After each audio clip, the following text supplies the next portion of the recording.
Instagram মেসেজে আপনি কারোর সঙ্গে প্রাইভেট চ্যাট করেন,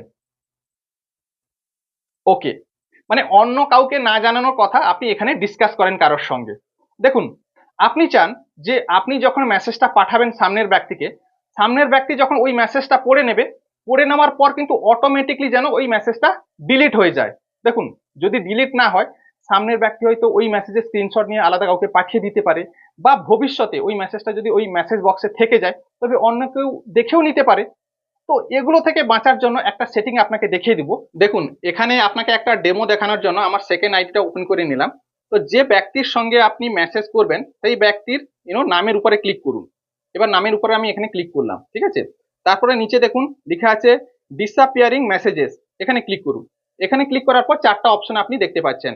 প্রথমটা লেখা আছে অফ, দ্বিতীয়টা লেখা আছে ওয়ান্স দে আর সিন, তৃতীয় লেখা আছে 24 আওয়ার্স, আর চতুর্থ যেটা লেখা আছে 7 ডেজ। সেকেন্ড যেটা লেখা আছে, যেখানে লেখা আছে ওয়ান্স দে আর সিন, মানে আপনি মেসেজ পাঠানোর পর তারা, মানে সামনের ব্যক্তি যখন ওই মেসেজটা পড়ে নেবে, তারপরে কিন্তু অটোমেটিকলি ওই মেসেজটা ডিলিট হয়ে যাবে। তবে আপনাকে কিন্তু এই সেকেন্ডটা সিলেক্ট করতে হবে। আর আপনি যদি থার্ড সিলেক্ট করেন, মানে 24 আওয়ার্স যদি সিলেক্ট করেন, মানে আপনি মেসেজ পাঠানোর পর 24 আওয়ার্সের ভিতরে কিন্তু আপনার মেসেজটা ডিলিট হয়ে যাবে। আপনি যদি ফোর্থ সিলেক্ট করেন, মানে 7 ডেজ যদি সিলেক্ট করেন, তবে আপনি মেসেজটা পাঠানোর পর 7 দিনের ভিতরে কিন্তু আপনার ওই মেসেজটা ডিলিট হয়ে যাবে।